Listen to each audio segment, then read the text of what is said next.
Echoes of Fallen Gods, a Deep Well Chronicles novel by Mattias von Schantz. Chapter 6. Healing. The village looked exactly like any other she had ever visited.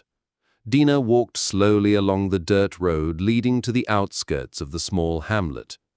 The two-track path she followed became more well-kept the closer she got to the settlement, and by the time she entered the village proper, it had morphed into a gravel-covered street, lined with simple, unpainted sheds, weathered by sun, wind, and rain. The air smelled of mud, animal feces, and sweat. This was a place of peasants and farmers, toiling in the nutrient-rich soils of the Aegean river plains. Wheat, rye, flax, and rapeseed were the crops of choice here, supplemented with a healthy amount of livestock. Life was simple, with no promise of riches or greatness. They tended their fields and barns, sacrificed to the gods, married, raised children, and buried their dead, though not always in that order. She had been doing this for 7 years now, ever since she turned 20. Walking from village to village, providing her services wherever she went, was not a quick way to get rich, but it provided her with a steady income and gave her the opportunity to meet new people and see new places. And out here in the rural areas of the empire, she was needed. The farmers couldn't leave their crops and their animals unattended and go to the larger cities whenever they got sick. Here, walking between the small communities across the wheat belt of the Aegean Empire, she could help those who truly needed her. She set up her booth along the low fieldstone wall that separated the village square from the main street. The wall itself, when draped with a rough piece of cloth she carried on her travels, made a decent table, and a nearby smaller rock would have to serve as a stool. She would only be here for a day, or at most 2, before continuing on to the next village down the valley, and carrying around heavy furniture would have made her mobile lifestyle impossible. To Dina, simple was the word of the game. Lining up her potions and tools on the cloth, she knew the villagers walking by would be curious and stop to see what she was offering. Once she had told them of her services, word would spread, and sooner rather than later, a small queue would form in front of her, filled with peasants eager to get relief from their various ailments. However, this day would probably be a little bit different from the usual, Dina thought dryly. She hazarded a guess that most everyone she treated would also want to talk about the unusual events in the sky this morning. Usually, they chatted about their children or husbands, their pigs or their horses, and about where the best mead in the valley could be found. Or, better yet, what ailments their relatives in the next village over were suffering from. But today, all she'd get to hear would be the same story about the omen from the gods, over and over again. She sighed, but not really out of frustration. These were simple people. She understood them and respected them. This was their way of life. Patera, God of healing, help me do well today, she prayed as she prepared herself for the day ahead. Thinking a bit more about the celestial event of the early morning, she concluded it had probably not been an omen at all. Patera had neither given her advance warning of the rude awakening she had been in for, nor had her patron god discussed the incident afterward. Since Patera hadn't deigned to talk about it, it probably wasn't important. She knew there existed strange things out there in the dark void beyond Teheran, and it wasn't unreasonable to think that once in a while, one of those things might fall to the ground, all on its own. There was no reason to assume the gods had to have been involved, though they had obviously known about it beforehand. A shadow in front of her intruded on her thoughts. Dina looked up from her improvised table to see a middle-aged man standing there. He looked like 1,000 other peasants she had met over the years, short, sunburned, and dirty, and slightly nervous. They were always slightly nervous, her patients. "Hello, sir," she greeted him, smiling to put him at ease. "I'm Dina Narration, Dark Flame of Patera. What can I help you with?" The farmer squirmed a little, huffed, and then rolled up his left sleeve. The skin there was red and a little bit puffy. She grabbed his arm with her soft hands and turned it around, making sure the morning sunlight illuminated it properly as she examined him. The rash was limited to only a small patch. It was irritating for sure, but hardly dangerous. It could be a reaction to a toxic plant he had accidentally brushed up against, or possibly the result of an insect bite. "I have the sacrifice," the man said, holding up a beautiful rose with his other hand. "It's just a rash. Surely this is enough?" he asked, hope evident in his voice. If she were to reject it, he would be disappointed. But in the back of Dina's mind, Patera approved. The life of the rose, despite already ebbing away now that it had been cut, would indeed be enough to cover something as trivial as a rash. She looked down at the potions on her table again, her eyes wandering among the various bottles and jars sitting there.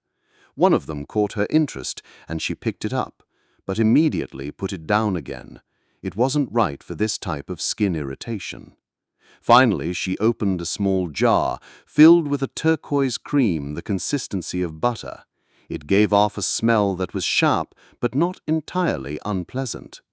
With her index finger, she scraped up a small glob of the ointment and prepared to smear it over the man's rash. "This can be treated with a simple balm," she explained to the man. "There's no need for a sacrifice. You do need to pay first, though." "Of course," the man replied, relieved he'd only have to give up his money. He dropped the necessary coins in the bronze bowl Dina had placed at the front of her cloth-covered stone wall. The sound of metal clinking against metal was always welcome. "It'll take up to a day before the irritation goes away," she explained as she covered the red skin with the salve. "The balm can sting a little, but it's nothing dangerous." Happy to have been able to help the farmer, she considered her payment. She knew Patera wouldn't like that Dina had refused the sacrifice, but there was little the god could do about it. It was good business after all. In Dina's experience, those she could treat without needing an offering tended to be more generous when they paid her, often giving her a bigger tip on top of her asking price. Not only would they get to keep what they had been prepared to sacrifice, but more importantly, they wouldn't have to deal with the risks inherent in a healing.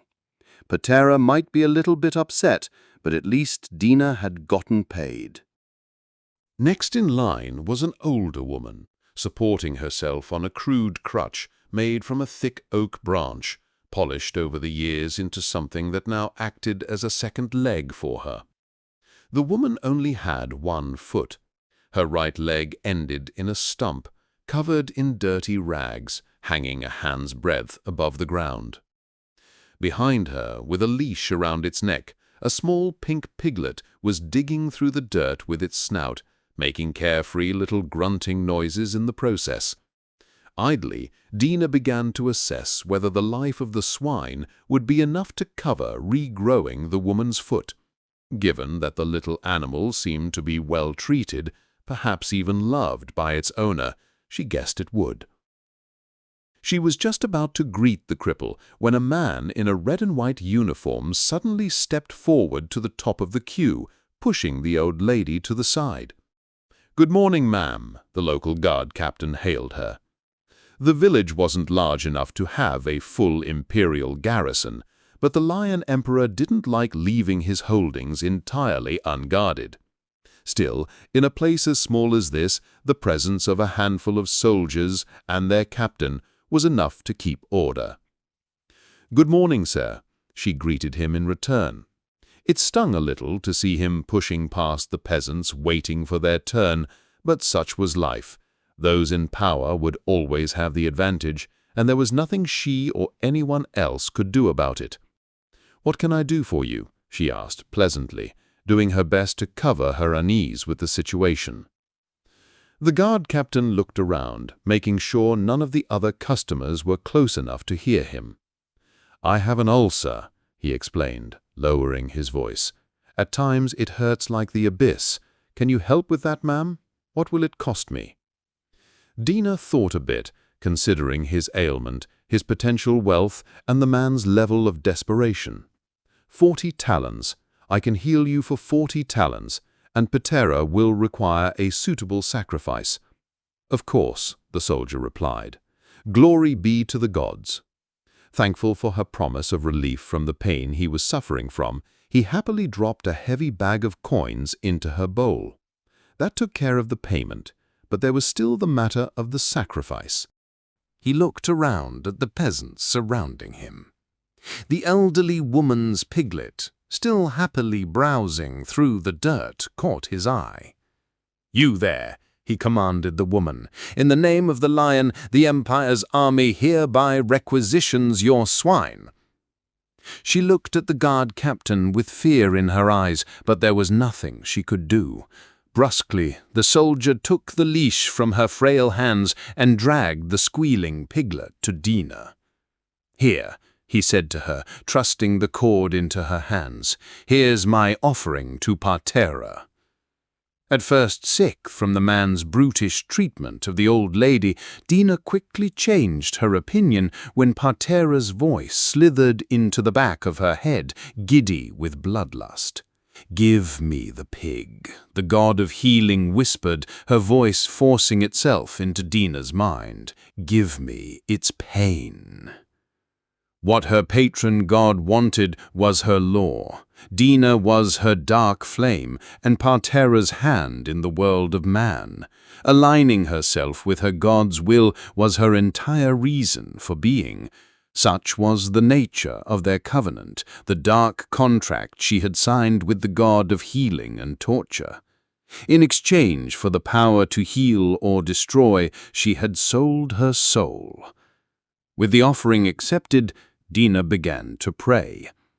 Silent words escaped from her lips as she prepared to take the life of the pig and transfer it into the guard captain's body.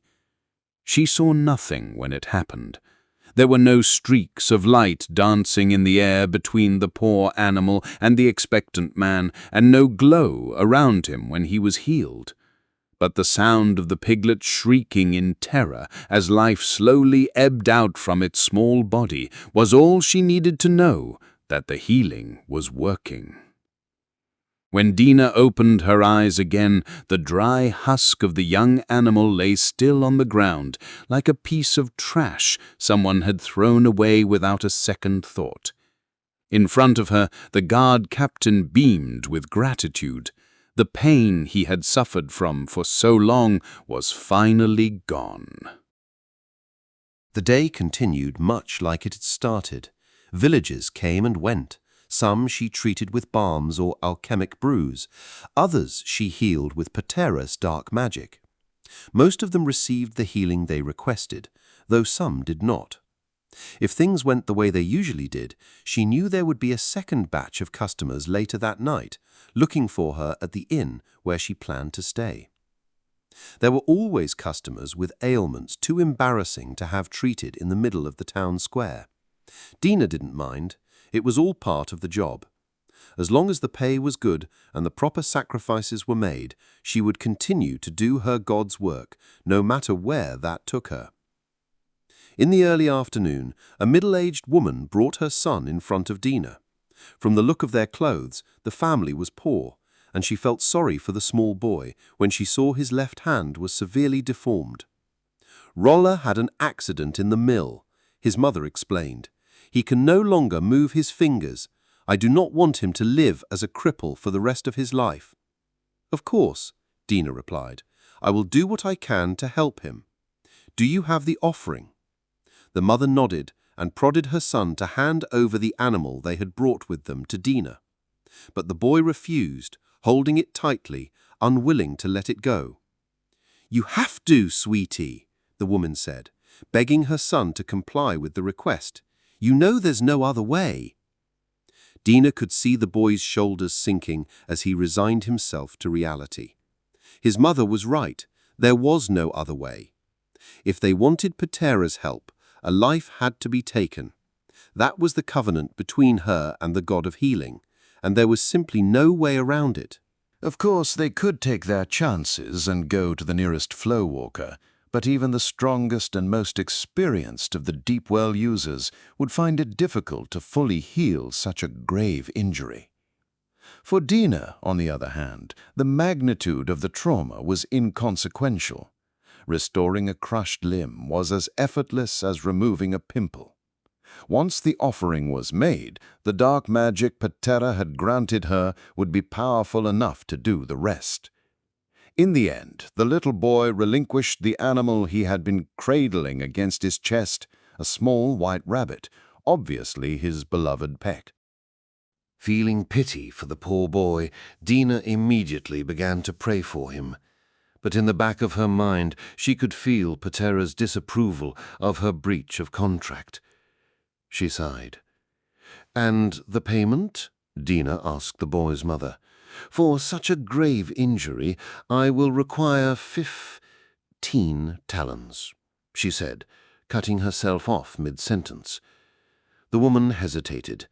Dina grew weary, already knowing what the mother would say. Her son would not get healed today. "I'm sorry, Dark Flame," she replied, slightly struggling with the words. "I don't have that much money. We hoped the offering would be enough. He loves that animal so much. Can't it be enough for Patera?" It was. Her god had no need for money. But the covenant she had entered with the god of healing and torture was ironclad. For every healing, Patera would get her measure of pain, and Dina would get the appropriate coins. If those conditions weren't satisfied, there could be no healing. Patera would not allow it, and defying a god was simply not possible. "I'm afraid it's not," she started to say to the woman, who by now had realized her son would still have to spend his life as a cripple, when her words were suddenly interrupted by the terrified squeals of the rabbit, still held tightly against the boy's chest. The healing magic had begun. Before her eyes, the little rabbit shriveled as its muscles atrophied. Its skin stretched tight, pulling its lips back into a death grin as it dried over the fragile bones of its body. The animal screamed in agony, its beautiful black eyes turning gray and hollow, while Patera took her final grip on the sweet little creature. Looking at the boy, Dina expected to see his hand move in response to the healing powers so spectacularly wielded by her god. But the boy was just as crippled as he had been before. Without the payment, Patera had still accepted the offering, but she had provided no healing in return.